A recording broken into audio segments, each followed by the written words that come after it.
नमस्कार दोस्तों। रिसेंटली मैंने एक वीडियो बनाया था जहां पर US secretary of defence Lloyd Austin का जो विजिट था भारत के अंदर, कौन से मुद्दे पर बातचीत हो सकती थी, क्या क्या चीजें था, उसमें जो एक सबसे बड़ी चीज निकल कर आई कि यहां पर जो हमारा यूएस के साथ एग्रीमेंट है S-400 जो मिसाइल सिस्टम लेने का 2016-17 में वो एग्रीमेंट हो गया था, लेकिन उसके बाद से यहां पर यूएस का बार बार भारत के ऊपर प्रेशर आ रहा था कि आप रशिया से डिफेंस इक्विपमेंट मत खरीदिए, यहां पर सैंक्शंस लगाया जा सकता है। स्पेशली डोनाल्ड ट्रंप जब राष्ट्रपति थे उस समय काफी प्रेशर बनाया जा रहा था, लेकिन भारत का कुछ और मुद्दा था यहां पर। लेकिन अब यहां पर क्या हुआ है कि ये जो पूरा विजिट हुआ है इसमें जो S-400 है उसकी भी चर्चा हुई है। तो यहां पर बार बार ये जो एक तरह से थ्रेट है कि भारत के ऊपर सैंक्शंस लग सकता है, ये क्यों हो रहा है, यहां पर यूएस को क्या समझने की जरूरत है भारत के पर्सपेक्टिव से, इन सभी चीजों को ओवरऑल पर्सपेक्टिव में मैं आपको बताने की कोशिश करूंगा। चलिए आगे बढ़ते हैं। मैं हूं अंकित अग्रवाल और अपडेट के लिए आप मुझे फॉलो कर सकते हैं इंस्टाग्राम, फेसबुक और ट्विटर पर। मेरे लेक्चर की हर पीडीएफ आपको फेसबुक पर तो मिलेगी,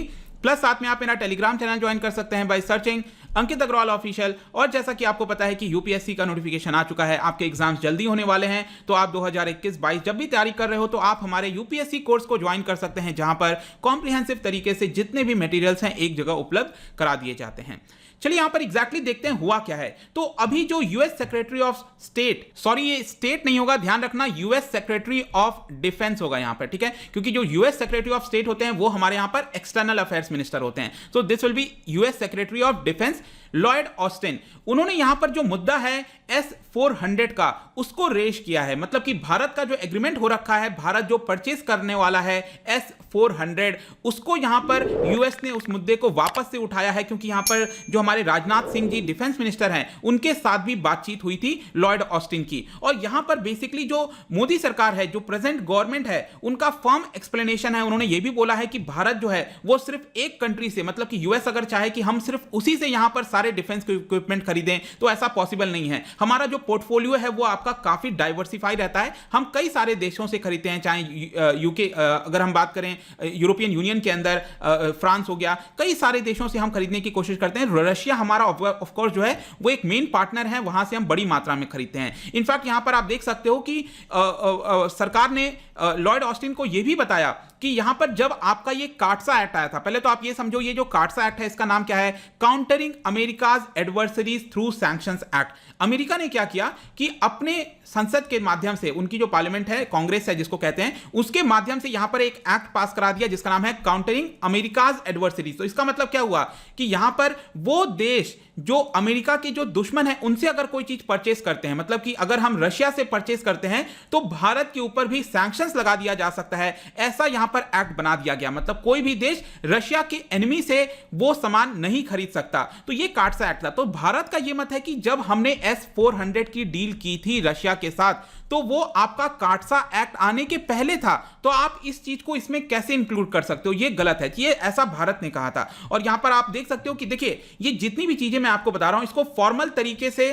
प्रेस कॉन्फ्रेंस के जरिए ऐसा कुछ नहीं बताया गया है। यहां पर जो भी चीजें हैं मीडिया के थ्रू रिपोर्ट्स के सामने से आती हैं वही हम बता रहे हैं, क्योंकि जो भी बातचीत हुई, क्या क्या चीजें हुई, उसको विस्तार से अभी तक बताया नहीं गया है कि एग्जैक्टली कौन सी चीजों को लेकर। यहां पर एक डेफिनेटली सोर्सेस के माध्यम से खबर आई थी कि लॉयड ऑस्टिन ने ये जो S-400 का मुद्दा है वो राजनाथ सिंह जी के साथ उठाया था, ये तय बात है। तो यहां पर अगर आप स्टेटमेंट देखोगे लॉयड ऑस्टिन का, उन्होंने इनफैक्ट प्रेस कॉन्फ्रेंस जो पत्रकारों से कुछ थोड़ी बहुत बातचीत की थी, उसमें उनसे क्वेश्चन पूछा गया था कि क्या आप भारत के ऊपर सैंक्शंस लगा सकते हो, तो वो ऑफ कोर्स ही बात है वो भारत के अंदर थे तो ऐसा वो कुछ भी नहीं बोलेंगे। तो उन्होंने पूरी तरह से नकार दिया कि नहीं, ऐसा कोई सवाल ही नहीं उठता है। लेकिन उन्होंने ये जवाब दिया कि भारत ने एग्रीमेंट तो कर लिया लेकिन भारत ने अभी तक डिलीवरी नहीं लिया है, मतलब कि S-400 अभी हमारे देश के अंदर आया नहीं है। तो पत्रकारों का एक ऑफ कोर्स डायरेक्ट सवाल आएगा कि सपोज कल के डेट में जब हम डिलीवरी लेंगे तब उस केस में क्या आप लगा दोगे।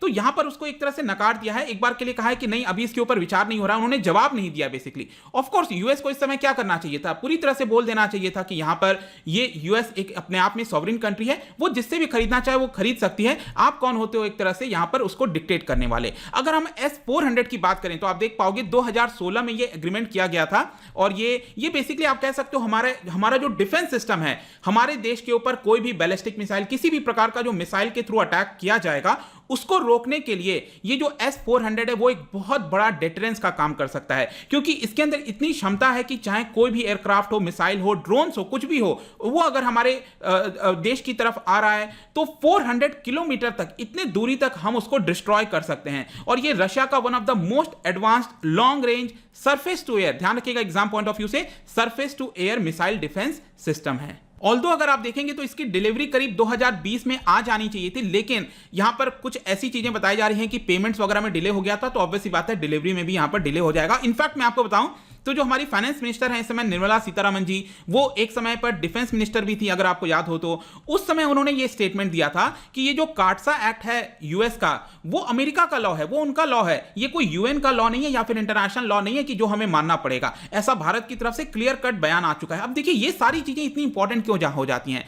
हमें भी पता है कि शायद यूएस सैंक्शन शायद नहीं लगाएगा भारत के ऊपर, क्योंकि उसको जरूरत है इस समय भारत की, चाइना को एक तरह से टैकल करने के लिए, रशिया को टैकल करने के लिए भारत की काफी आवश्यकता है उसको। तो यहां पर मैं आपको बता दूं, सारा मामला उठा था टर्की के साथ। इसी साल शुरुआत में आपको याद हो, जनवरी के महीने में यूएस ने टर्की के ऊपर सैंक्शंस लगा दिया, क्योंकि टर्की ने जो पहला आपका असाइनमेंट है, जो पहला आपका आना था रशिया से S-400, क्योंकि टर्की ने भी ऑर्डर दिया था रशिया को S-400 हमें चाहिए, तो टर्की का पहला जैसे ही ऑर्डर आया तो यहां पर जो अमेरिका है उसने टर्की के ऊपर सैंक्शन लगा दिया, ये कहकर कि आपने रशिया से ये डिफेंस सिस्टम क्यों खरीदा, हमने आपको पहले ही मना किया था। और उस समय आपको याद हो, जो सेक्रेटरी थे माइक पॉम्पियो, उन्होंने यहां पर कहा था कि जो भी इस तरह की चीजें करेगा हम इसके ऊपर सैंक्शंस लगा देंगे। मतलब कि एक तरह से क्लियर इंडिकेशन आ रहा था कि भारत भी, जिस दिन भारत के पास ये डिलीवरी आएगी तो यूएस यहां पर सैंक्शंस लगा देगा। लेकिन अब हम थोड़ा सा एनालिसिस पार्ट पर आते हैं, समझने की कोशिश करते हैं कि यूएस को ऐसा नहीं करना चाहिए। यूएस अगर ऐसा करता है तो वो अपने पैर पर ही कुल्हाड़ी मारेगा,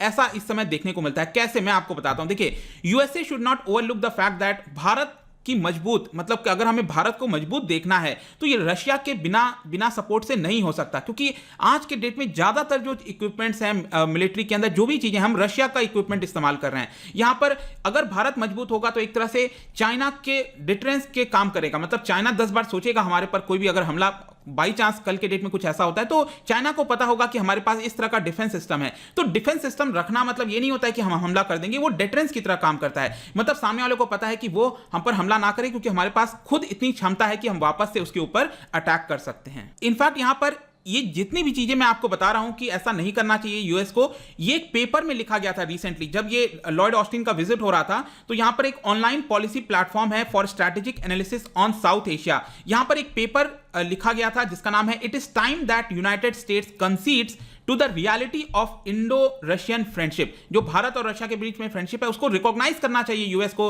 रादर देन यहां पर बार बार सैंक्शंस जैसी चीजों के बात करने के। यहां पर जो इनफैक्ट जैसा कि मैं आपको बता रहा था, जो डोनाल्ड ट्रंप की एडमिनिस्ट्रेशन है वो बहुत ज्यादा भारत को एक तरह से परेशान करी थी S-400 को लेकर। यहां पर वार्निंग की तरह से दिया जा रहा था कि कार्डसा एक्ट आपके ऊपर भी लगाया जा सकता है। तो जो बाइडेन एडमिनिस्ट्रेशन जो आई है उसको ये सेम गलती नहीं करनी चाहिए। अब मैं आपको बताता हूं रशिया यहां पर इतना ज्यादा भारत के लिए क्यों इंपॉर्टेंट है, क्यों यहां पर भारत को रशिया की भी जरूरत है, और रशिया को तो ऑफ कोर्स इस समय उनकी इकोनॉमी थोड़ी प्रॉब्लम में है, तो यहां पर उनको भी चाहिए कि वो ज्यादा से ज्यादा हमें डिफेंस इक्विपमेंट सप्लाई करें। तो यहां पर जो डिफेंस कॉर्पोरेशन है वो रशिया और भारत के बीच में एक बहुत ही इंपॉर्टेंट जो है व्यू है, शेप है, उसको क्रिएट करता है। आज के डेट में भी मेजर प्रोपोर्शन जो है, चाहे प्लेटफॉर्म हो, डिफेंस का वेपन हो, कोई भी इक्विपमेंट हमारे सर्विस के अंदर हैं, वो रशियन ओरिजिन के ही आपको देखने को मिलेंगे। और अगर हम यूएस के साथ कंपेयर करें तो रशिया की जो टेक्नोलॉजी है, जो इक्विपमेंट है, वो भारत के जो हमारे अलग अलग आर्सेनल है उसके साथ प्रॉपर्ली फिट हो जाते हैं, प्राइस भी अट्रैक्टिव होता है और कन्वीनियंट होता है यहां पर। तो ये यूएस को समझना है कि रशिया के साथ हमारा जो डिफेंस को लेकर कॉपरेशन है वो कोई छोटी मोटी चीज नहीं है, वो एक बहुत ही ब्रॉडर सेंस में देखने की आवश्यकता है। इनफैक्ट यहां पर अगर आप यूएस को देखोगे तो वो हमें जल्दी ट्रांसफर ऑफ टेक्नोलॉजी नहीं करता है। अगर हम कोई इक्विपमेंट खरीदते हैं तो ट्रांसफर ऑफ टेक्नोलॉजी मतलब हम आगे चलकर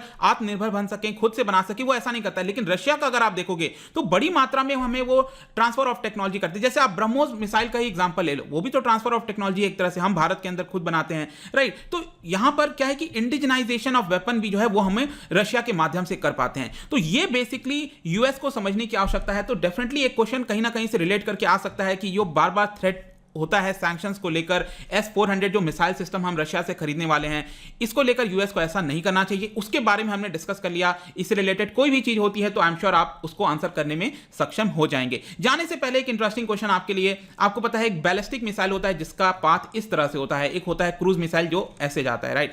तो यहां पर आपको बताना है कि इन 4 में से कौन सा बैलिस्टिक मिसाइल नहीं है, ये बताना है आपको। इसका जो राइट आंसर है हमेशा की तरह आपको इंस्टाग्राम पर तो मिलेगा ही, अगर आप इंस्टा पे नहीं हो कोई बात नहीं, टेलीग्राम से ले सकते हैं। मैं कई सारे एमसीक्यूज यहां पर डालता रहता हूं स्टोरीज के फॉर्म में, आप जाकर प्ले कर सकते हो। अगर आप मुझसे इकोनॉमी पढ़ना चाहते हैं, कोई भी कोर्स परचेज करना चाहते हैं, स्टडी IQ ऐप पर जा सकते हैं। आई होप कि वीडियो आपको पसंद आया होगा। मिलता हूं आपसे next time, till then thank you very much, see you soon.